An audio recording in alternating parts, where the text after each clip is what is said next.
Video थोड़ी लंबी हो जाएगी। मैं समझता हूँ कि यार 15 मिनट की वीडियो देखने के से अगर आपका 50 लाख बचता है तो आपको ये रिस्क ले लेना चाहिए। अस्सलाम वालेकुम students, welcome to my YouTube channel. तो जैसा कि आज की वीडियो का टाइटल है कि हमने जीआई की में स्कॉलरशिप किस तरह लेनी है, हमने एंटी टेस्ट की प्रिपरेशन किस तरह करनी है। तो इस वीडियो को देखने से पहले यार मैं आपको डिस्क्लेमर दे दूं कि ज़रूरी नहीं है कि इस वीडियो को देखने के बाद आपको स्कॉलरशिप मिल जाए। उसकी वजह क्या है? उसकी वजह दो है। देखिए, जी की इस्टेब्लिश हुई थी 92 में और आज है 2023, ठीक है। और ये मेरी वीडियो आ रही है 2023 में। तो इससे पहले हर बैचेस में स्कॉलरशिप दी जाती रही है और उन स्टूडेंट्स ने अपनी मेहनत करके स्कॉलरशिप ली है, उन्होंने मेरी वीडियो नहीं देखी, ठीक है। और दूसरी वजह ये है कि यार इस वीडियो पे अगर फॉर एग्जांपल 1000 व्यूज़ आ जाते हैं तो 1000 बच्चों को थोड़ी स्कॉलरशिप मिलेगी उन्हीं को जिनको जितनी सीट्स हैं, यानी 20 स्कॉलरशिप मिलेंगी। लेकिन मेरे फिर इस वीडियो बनाने का क्या मकसद है? मेरे इस वीडियो बनाने का एक ही मकसद है, वो ये है कि यार जिसने ये वीडियो देखी है वर्सेस जिसने ये वीडियो नहीं देखी, उनमें क्लियर डिफरेंस होगा। क्लियर डिफरेंस किस तरह होगा कि भाई जिसने ये वीडियो देखी है उसको पता होगा कि भाई टेस्ट पैटर्न क्या है, उसको पता होगा टेस्ट सिलेबस क्या है, ठीक है। उसको पता होगा कि सैम्पल पेपर्स क्या है, पास पेपर्स क्या है, स्टडी मटेरियल क्या है, मैंने प्रिपरेशन किस तरह की है। जब उसको इतनी सारी चीज़ें पता होंगी तो उसके चांसेस ज़्यादा हैं स्कॉलरशिप लेने के वर्सेस जिस स्टूडेंट को ये नहीं पता, ठीक है। और कंपेटिटिव एग्जाम में आप अगर कोई भी ये कहता है कि यार ये टेक्निक अप्लाई करने से आपकी 100% स्कॉलरशिप आ जाएगी, तो यार इस तरह नहीं होता, ठीक है। अच्छा, अब मैं ज़रा अपनी एग्जांपल शेयर करता हूँ कि मैं किस कैटेगरी का स्टूडेंट था। तो बेसिकली मैं उस दूसरी कैटेगरी का था कि जिसने ये वीडियो नहीं देखी, जिसको ना एंटी टेस्ट का पता था, जिसको ना टेस्ट सिलेबस का पता था, ठीक है। तो फिर मुझे की स्कॉलरशिप मिल गई। उसकी भी दो वजह है। पहली वजह तो ये है कि यार मैं एंटी टेस्ट को लेकर सीरियस बहुत ज़्यादा था, ठीक है। मैंने NET 2 जब दिया है तो मैंने किप से तैयारी की है, ठीक है। फुल तैयारी की है, कोई छुट्टी नहीं की, ठीक है। 7 बजे सुबह जाता था और 9 बजे रात को आता था, ठीक है ना। तो बताने का मकसद ये है कि यार मेहनत की है, ठीक है ना। उसके बाद जैसे ही सेकेंड ईयर के पेपर खत्म हुए हैं, मैंने फिर स्टेप की क्लासेस ज्वाइन की हैं और उनके साथ भी पता नहीं 2 3 4 दफ़ा सिलेबस खत्म किया है, ठीक है। तो जब आप इतनी प्रिपरेशन कर लेते हो, और उसके अलावा मैंने फिर टेस्ट कोई छोड़ा नहीं। मैंने NET 1 दिया, 2 दिया, 3 दिया, प्यास का टेस्ट दिया, मैंने NTS दिया, इसके अलावा आर्मी के भी टेस्ट दिए। तो जब आप इतने टेस्ट दे देते हैं तो आपकी प्रैक्टिस बहुत अच्छी हो जाती है। तो फिर आप एक्सपेक्ट करते हो कि यार जिसको ये चीज़ें नहीं भी पता उसको भी स्कॉलरशिप मिल सकती है। लेकिन उसके साथ मैं ये भी समझता हूँ कि यार मेरा लक अच्छा था कि मुझे स्कॉलरशिप मिल गया। लेकिन लक आपका हर वक्त साथ नहीं देता। तो उस चीज़ को ओवरकम करने के लिए मैं ये वीडियो लेके आया हूँ, ठीक है। वीडियो में हम डिस्कस करेंगे कि यार हमने किस तरह हमारे चांसेस ज़्यादा हैं हमें स्कॉलरशिप मिल जाए। तो चलिए वीडियो को शुरू करते हैं। वीडियो शुरू करने से पहले एक और बात मैं बता दूं कि भाई एक एकेडमी ज्वाइन करने की ज़रूरत नहीं है, ठीक है ना। तो हम इस वीडियो में डिटेल में बात करेंगे कि अगर हमारे पास एकेडमी भी नहीं है तो हमने फिर किस तरह तैयारी करनी है एंटी टेस्ट की। लेकिन मैं आपको ये बल्कि एडवाइस करूँगा, बल्कि सख्ती से कहूँगा कि अगर आपके इलाके में कोई है अच्छी एकेडमी, ठीक है, जो एंटी टेस्ट की तैयारी करवाती है और आपके पास इतने रिसोर्सेज भी हैं, तो भाई आप ज़रूर जाएं एकेडमी में, आप एकेडमी से ज्वाइन करें, क्योंकि आपकी प्रैक्टिस बहुत अच्छी हो जाएगी इस तरह। लेकिन अगर आपने एकेडमी नहीं ज्वाइन कर सकते तो फिर आपने क्या करना है, और अगर आपने एकेडमी ज्वाइन की हुई है तो फिर क्या करना है, तो वो हम इस वीडियो में डिटेल में बात करेंगे। तो वीडियो ये आगे 4 सेक्शन में डिवाइड है। पहले हम बात करेंगे कि टेस्ट सिलेबस क्या है, फिर हम बात करेंगे कि हमने स्टडी मटेरियल कहाँ से लेना है, फिर हम बात करेंगे कि सैम्पल पेपर्स में क्या क्या आ रहा है, फिर हम बात करेंगे कि पास पेपर्स किस तरह हैं। तो वीडियो थोड़ी लंबी हो जाएगी। मैं समझता हूँ कि यार 15 मिनट की वीडियो देखने के से अगर आपका 50 लाख बचता है तो आपको ये रिस्क ले लेना चाहिए, ठीक है। तो चलिए वीडियो को शुरू करते हैं। तो सबसे पहले तो इसका सिलेबस है, ठीक है। ये आप देख सकते हैं कि यार इसका सिलेबस है, ठीक है। ये आप देख सकते हैं इसका सिलेबस है। और इसका सिलेबस में यार 3 सब्जेक्ट आते हैं, फिजिक्स, मैथ, इंग्लिश, ठीक है। केमिस्ट्री को देखने की भी ज़रूरत नहीं है, ठीक है। तो इसको भी हम दो मेजर सब्जेक्ट्स में डिवाइड करेंगे, एक होगा फिजिक्स, एक होगा मैथ, क्योंकि यही 2 मेजर हमारे पोर्शन है, हमने इसमें एस लेना है। तो अच्छा, इसकी हम तैयारी किस तरह करेंगे, तो हम सबसे पहले देख लेते हैं मैथ्स के बारे में, ठीक है। तो सबसे पहले हमने देखना है टॉपिक मेजर क्या है। टॉपिक है major number system, set theory, functions, ठीक है। तो मैं FSC की बुक पकड़ूंगा, उसमें से जो भी नंबर सिस्टम का चैप्टर होगा, सेट थ्योरी का जिस चैप्टर होगा, जो फंक्शंस का चैप्टर होगा, मैंने उसको पकड़ना है। उसमें से जो MCQs है, जो लाइन है, एक दफ़ा चैप्टर को रीड करूंगा, एक दफ़ा MCQs वाइज हर चीज़ उसमें से देखूंगा, ठीक है। उसके बाद मैं ये भी पढ़ूंगा साथ के भाई सब टॉपिक इसमें से क्या क्या हैं जो मैंने देखने हैं, ठीक है। अगर आपने एकेडमी ज्वाइन की होगी ना तो वो आपको इन सब की तैयारी करवाएंगे, ठीक है ना। और अगर आपने एकेडमी ज्वाइन की है ना, और तो फिर भी आपने ये मेहनत करनी है, दोबारा करनी है, सारी मेहनत जीरो से स्टार्ट करनी है जब आपने टेस्ट करना है, ठीक है। अगर आपने एकेडमी ज्वाइन नहीं की तो फिर आपने लाजमी ऐसे करना है, बुक लेनी है एफएससी की, ठीक है, उसमें से ये सारी चीज़ें पढ़नी है, मेजर टॉपिक पढ़ने हैं आपने, उसके बाद आपने सब टॉपिक्स पढ़ने हैं, ठीक है। सब टॉपिक्स पढ़ने के बाद अब आपने करनी है प्रैक्टिस। इसके लिए मैं आपको बताऊंगा कि प्रैक्टिस कहाँ से करनी है, लेकिन आपने जितनी प्रैक्टिस हो सकती है, आपने मेन टॉपिक पढ़ा है, उसके बाद आपने सब टॉपिक्स पढ़े हैं, उसके बाद आपने उनकी प्रैक्टिस करनी है। आपको जहाँ से प्रैक्टिस का मौका मिलता है, आपको किप्स की बुक से मिलता है, आपको स्टेप्स की बुक से मिलता है, आपको किसी और बुक से, स्टार इन से मिलता है, जहाँ से भी आपके पास बुक्स हैं वो आपने इनकी तैयारी करनी है, ठीक है। तो ये सारे मैथ्स के टॉपिक है। जैसे मैं बता रहा हूँ कि यार रियल नंबर और कॉम्प्लेक्स नंबर में से क्वेश्चन आता ही आता है, ठीक है ना। उसके बाद क्वाड्रेटिक इक्वेशन से भी क्वेश्चन आता है, सीरीज से भी क्वेश्चन आता है, ठीक है। उसके बाद डिफरेंशियल कैलकुलेशन से भी क्वेश्चन आता ही आता है। तो समझ आ गई है तैयारी कैसे करनी है। एफएससी की बुक खोलनी है, एफएससी की बुक से ये चैप्टर की हेडिंग होगी, ये जो मेन टॉपिक है ये चैप्टर्स की हेडिंग होगी मोस्टली, ठीक है। उसके बाद आपने आ जाना है सब टॉपिक्स पे। सब टॉपिक्स पे आपने अच्छी तरह रीड करना है, ठीक है। अच्छी तरह रीड करने के बाद आपने उनके टेस्ट देने हैं। टेस्ट कहाँ से देने हैं आपके पास, मैं आपको शेयर करूँगा, बुक्स वगैरह आगे आएंगी, ठीक है ना। आपने ई कैट की अगर बुक है तो ई कैट में जहाँ नंबर सिस्टम का है उसके हर एक एमसीक्यूज कर लेना है। उसके बाद आपने जाना है किप्स की बुक्स पे, किप्स की बुक्स के हर एक एमसीक्यूज कर लेना है। उसके बाद आपने जाना है इन टॉपिक्स का, जो टॉपिक्स करते जाएंगे उनका एमसीक्यूज आपने करते जाना है। उसके बाद आपने जाना है स्टेप की बुक्स पे। उसके बाद आपने जाना है फुल बुक के टेस्ट पे, वहाँ से सारे एमसीक्यूज करते रहना। तो इस तरह करके आपने अपना तैयारी करनी है फोकस के साथ, ठीक है।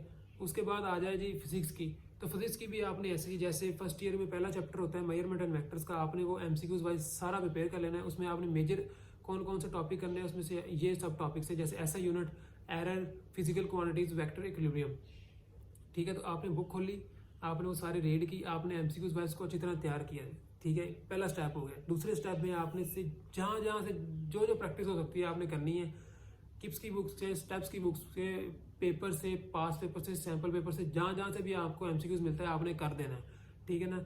मैं ज़्यादा प्रैक्टिस पे इसलिए जोर दे रहा हूँ कि भाई प्रैक्टिस प्रैक्टिस प्रैक्टिस, ठीक है ना। तो 7-8 घंटे, 14-16 घंटे आपने सिर्फ एमसीक्यूज ही करने हैं। इस दौरान आपने कोई और एक्टिविटी नहीं करनी है अगर आप वाकई सीरियस है स्कॉलरशिप लेने के बारे में, ठीक है। क्योंकि मैथ और फिजिक्स हमारे मेन टॉपिक है, इनमें हमने नंबर मारने और इनमें नंबर आ जाते हैं, ठीक है। अब आ गया लास्ट पे इंग्लिश लैंग्वेज का। तो यार इंग्लिश लैंग्वेज, मेरी इंग्लिश मैं सही बता रहा हूँ मेरी खुद इतनी स्ट्रांग नहीं थी, लेकिन अब हमने इसको किस तरह करना है। तो यार सबसे पहला तो अगर से क्वेश्चन ये आएगा कि भाई रीडिंग कंप्रीहेंशन। तो एनडी टेस्ट की बुक से भाई आपने जितनी भी कंप्रीहेंशन मिलती हैं आपने वो कर लेनी है, सारी कर लेनी है, ठीक है ना। तो इससे क्या होगा, इससे आपकी रीडिंग स्किल अच्छी होगी, आपकी इन्फ्लुएंसिंग स्किल अच्छी होगी, आपको बेटर कॉन्फिडेंट आएगा कि मैंने इंग्लिश का किस तरह करनी है, ठीक है ना। उसके बाद करेक्ट यूजेज आ जाएगा, ठीक है ना। इसमें tense agreement, usages, language pattern. तो यार ये भी जब आप एनडी टेस्ट की बुक्स खोलेंगे ना तो इनमें स्पेसिफिकली आपने इन पोर्शन पे करना है, फोकस करना है और इन पे यानी टाइम स्पेंड करना है, और इनके जितने एमसीक्यूज मिलते हैं आपने कर लेने हैं, ठीक है। तो इस तरह करके आपने एक टॉपिक करके आपने सिलेबस को क्लियर करना है, ठीक है ना। ये आपने कोई एक आधे दिन में नहीं करना, ठीक है ना। यार सेकंड पार्ट में हमने ये डिस्कस करना है कि हमने स्टडी मटेरियल कहाँ से लेना है। तो यार ये जो फाइल आपको नज़र आ रही है, ये इसका लिंक में डिस्क्रिप्शन में लिंक होगा, आप ये फाइल डाउनलोड कर लेना, ठीक है। तो हमने किस तरह तैयारी करनी है, तो यार आपने जाना है सबसे पहले लिंक पे, ठीक है ना। ये आपने इस पर क्लिक करना है। इसमें तकरीबन सारी चीज़ें ही हैं जो आपको मिल जाएगी, जो आपके प्रिपरेशन के लिए इनफ होंगी। अब मैं ये बताऊंगा कि आपने करना किस तरह है, ठीक है। सबसे पहले आपने बायोलॉजी को इग्नोर कर देना है, केमिस्ट्री को भी इग्नोर कर देना है, ठीक है। इसमें हमें क्या मिला है, हमें इंग्लिश और फिजिक्स का मिला है। तो हमने फिजिक्स का फोल्डर ओपन कर लेना है और ये सारा डाउनलोड कर लेना है, ठीक है। तो इसमें जो उनसे टॉपिक्स हैं हमने अपने जाना है, हमने जाना है अपने सिलेबस पे। हमने सिलेबस पे गए, हमें मिला कि भाई वर्क और मोशन है हमारे पास टॉपिक, ठीक है। तो यहाँ पे हमें वर्क एंड एनर्जी मिल गया, हमने ये ओपन किया। इसमें से जो हमें, ठीक है, वर्क एनर्जी पे हमें ये एक फ़ाइल मिल गई, ठीक है। तो इसमें क्या है, इसमें एमसीक्यूज़ है, तो हमने ये सारे एमसीक्यूज़ अटैम्प्ट करने हैं, ठीक है। उसके अलावा दूसरा लिंक हम देखते हैं, दूसरे लिंक में क्या है, ठीक है। करना सिर्फ वो है जो हमें ज़रूरत है, ठीक है ना। हमें केमिस्ट्री पढ़ने की ज़रूरत नहीं, बायोलॉजी पढ़ने की ज़रूरत नहीं है, इंग्लिश पे हम क्लिक करेंगे। इंग्लिश में जो जो टॉपिक था, एक हमने रीडिंग कम्प्रीहेंशन करनी थी, एक हमने टेंस एग्रीमेंट करना था, टेंस यूजेज करने थे, और फिर हमने करना था सिनोनिम्स और एंटोनिम्स। तो वो जो आपको यहाँ से मिल जाएंगे, जो जो ये देखो टेंसेस के आगे, ठीक है। तो टेंसेस हमने सारे डाउनलोड कर लेने हैं, बाकी वोकेबलरी भी आ गई इधर, ठीक है ना, वोकेबलरी भी कर ली, वर्ब्स भी हो गए हमारे पास, ठीक है ना। तो इस तरह करके ना आपने से जितनी प्रैक्टिस हो सकती है आपने करनी है, ठीक है ना। उसके बाद आपने दूसरा लिंक ओपन करना है। तो ये सारी प्रैक्टिस ना आपने खुद करनी है, ठीक है ना। तो आपने से एक दफ़ा सारा स्टडी मटेरियल डाउनलोड करके फिर उसको तैयार करना है, ठीक है। तो हम सबसे पहले आ जाते हैं, अब इधर मैथ्स आ गए, ठीक है। तो मैथ इसमें फ़ाइल पड़ी है, math trick for entry test, आपने ये डाउनलोड करनी है, ठीक है ना। इसको मैं खोल के दिखाता हूँ आपको, ये लिंक आपको मिल जाएगा, आपने ये डाउनलोड की, ठीक है ना। डाउनलोड करने के बाद आप इसमें से आपने इसको रीड करना शुरू कर देना है, ठीक है ना। अब रीड करना शुरू किया आपने, तो ये देखो पहला चैप्टर क्या है, नंबर सिस्टम का। आपका उधर से पहला क्या था, पहला क्या था, नंबर सिस्टम। तो नंबर सिस्टम आपका यहाँ से क्लियर हो जाएगा, ठीक है ना। इसके अलावा और भी बहुत सी बुक्स हैं, आपने जस्ट फोकस वो चीज़ करनी है जो कि आपके पास उधर भी थी, जो के पास सिलेबस में है और इधर है, ठीक है। नंबर सिस्टम में फोकस किया, नंबर सारी प्रॉपर्टीज़ की। इसके अलावा आपको यहाँ से इसके वो भी मिल जाएंगे, पेपर भी मिल जाएंगे, आपने इधर से पेपर डाउनलोड करने हैं, आपने वो हल करने हैं, ठीक है ना। ये फर्स्ट ईयर की बुक पढ़ी है, ये सेकंड ईयर की बुक पढ़ी है, ठीक है ना। इस तरह आपने फिजिक्स की बुक्स अगर आपके पास नहीं है तो आप वो यहाँ से डाउनलोड कर सकते हैं, ठीक है ना। उसके बाद आपने आना है थर्ड लिंक पे। तो थर्ड लिंक से आपको क्या क्या मिल सकता है, तो थर्ड लिंक पे क्या लिखा हुआ है, बुक्स लिखी हुई हैं। तो ये आपको बुक्स मिल जाएंगी एंटी टेस्ट की। तो इसमें ई कैट की बुक पड़ी हुई है, ठीक है। ये डॉगर की ई कैट की बुक पड़ी हुई है, ठीक है। आपने उधर से तैयारी की, आपने यहाँ से आके मैक्सिमम एमसीक्यूज कर लेने हैं, ठीक है ना। फिजिक्स पढ़ी है, पास पेपर्स पढ़े हैं, तो पास पेपर्स में जो फिजिक्स, मैथ और इंग्लिश की आपने ये इन पेपर से वो कर लेने हैं, ठीक है। तो ये लिंक आपके साथ शेयर में कर दूंगा, ठीक है। तो आपने आप खुद इनमें से स्पेसिफिक मटेरियल डाउनलोड करके फिजिक्स, मैथ, इंग्लिश की जो जो चीज़ पढ़ी है आपने डाउनलोड करके आपने रीड करनी शुरू कर देनी है, ठीक है।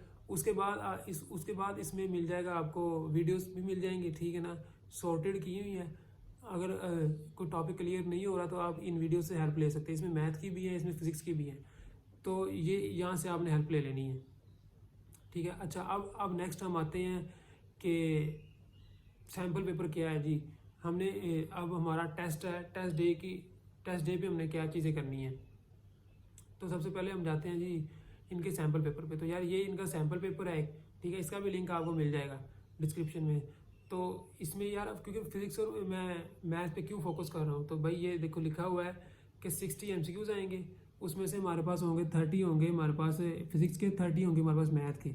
सही आंसर करने पे आपको 3 नंबर मिलेंगे और गलत आंसर करने पे आपको -1 क्वेश्चन मिलेगा, -1 मार्क्स मिलेगा, और अनआंसर्ड क्वेश्चन का 0 होगा।